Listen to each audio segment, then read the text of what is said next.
Hello, beautiful people. Welcome back to my YouTube channel, Nainisha's Diaries. Hello hi అందరికీ. ఈ వినాయక చవితికి మట్టి వినాయకుని తయారు చేయాలి అని అనుకున్నాను. ఎందుకంటే విలేజ్లోనే ఉన్నాను కదా, మట్టి చాలా అవైలబుల్ ఉంటుంది. ఎందుకో థాట్ వచ్చింది ట్రై చేద్దాము అని చెప్పి. నేనైతే మట్టి వినాయకుని చేయడం ఇదే ఫస్ట్ టైము. చిన్నప్పుడైతే మా అమ్మమ్మ చేసేది, నేను చూసేదాన్ని.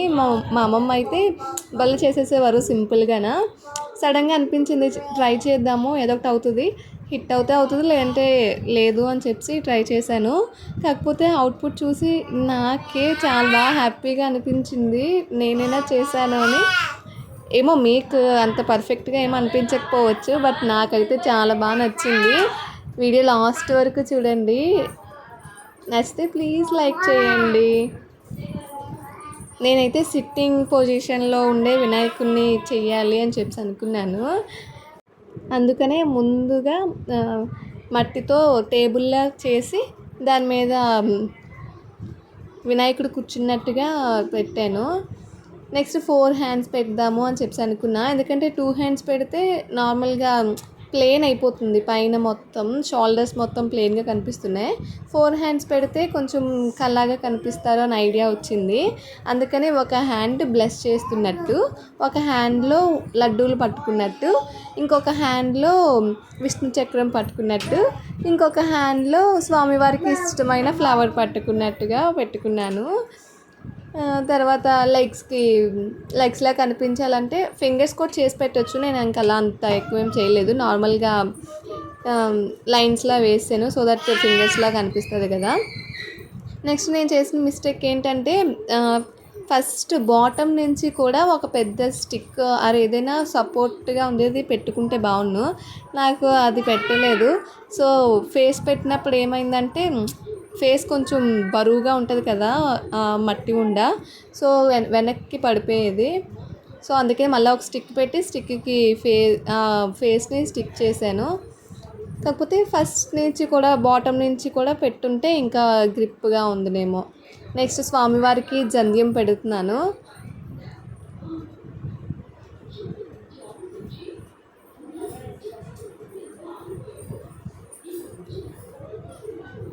నెక్స్ట్ పాదాలకి కుర్తీ వేసుకున్నట్టుగా, అంటే ప్లెయిన్గా ఉంచేస్తే బాగోదు కదా, సో స్వామివారు కుర్తీ వేసుకున్నట్టుగా చేద్దాము అని చెప్పి అలా లైన్స్ డ్రా చేశాను.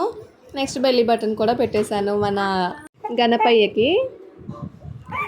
నెక్స్ట్ వాటర్ వేసి అలా స్ప్రెడ్ చేస్తే ఏంటవుతుందంటే పగుళ్ళ లేకుండా స్మూత్గా వస్తుంది. ఇంకా టైం ఎక్కువ ఉండుంటే మనం ఇంకా స్మూత్ ఫినిషింగ్ ఇచ్చుకోవచ్చు. బట్ నాకు చిన్న పాప ఉంది కదా, దాన్ని చూసుకుంటూ దీన్ని చేయడానికి ఇంకా అంత టైం కేటాయించడానికి అవ్వలేదు. తక్కువ టైంలోనే అంత హడావుడిగా చేశాను. చిన్న చిన్న కడాలు పెట్టుకున్నట్టుగా కూడా పెట్టాను, అంటే హ్యాండ్స్కి లెగ్స్కి.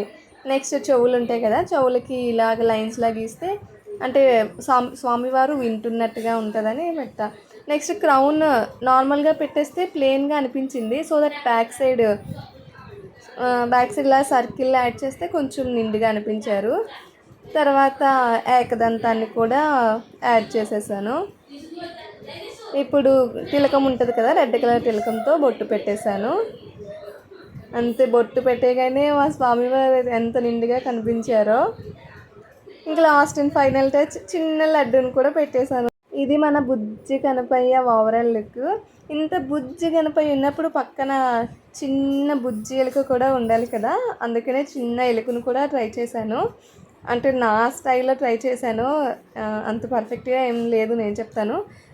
కాకపోతే పెడితే బాగుంటుందని చెప్పి అప్పటికప్పటికే డిసైడ్ అయ్యి అలా ట్రై చేశాను. నెక్స్ట్ ఎలుక స్వామివారికి దండం పెట్టినట్టుగా కావాలి అని అనుకున్నాను. అందుకనే హ్యాండ్స్ ఫోల్డ్ చేసి హెడ్ పైకి పెట్టినట్టుగా ట్రై చేశాను. ప్లీజ్ వీడియో లాస్ట్ వరకు చూసి నా బుజ్జి గణపయ్య ఎలా ఉన్నారో నాకు కామెంట్ చేయండి. మా చిట్టెలకు కూడా ఆల్మోస్ట్ రెడీ అయిపోతుంది. చిట్టెలకి ఇయర్స్ కూడా పెట్టేశాము. నెక్స్ట్ మౌత్ని స్పోర్క్తో ఇలా లోపలికి డిప్ చేస్తే మౌత్ షేప్ వస్తుంది. ఐస్ కూడా యాడ్ చేసేద్దాం. చిన్న బాల్స్ని ఐస్లో యాడ్ చేసేసి పైన వైట్ కలర్ తిలకం పెట్టేశాను. నెక్స్ట్ తోక ఒకటి బ్యాలెన్స్ అయిపోయింది ఎలుకకి, తోకను కూడా యాడ్ చేసేసాను. చిట్టి ఎలుకకి చిట్టి తోక. ఆ చిట్టి ఎలుకని వినాయకుడి పక్కన పెట్టేశాను. నా చిట్టి గణపయ్య విత్ చిట్టి ఎలుక. ఎలా అనిపించారు? నచ్చితే లైక్ చేయండి. నైనిషాస్ డైరీస్.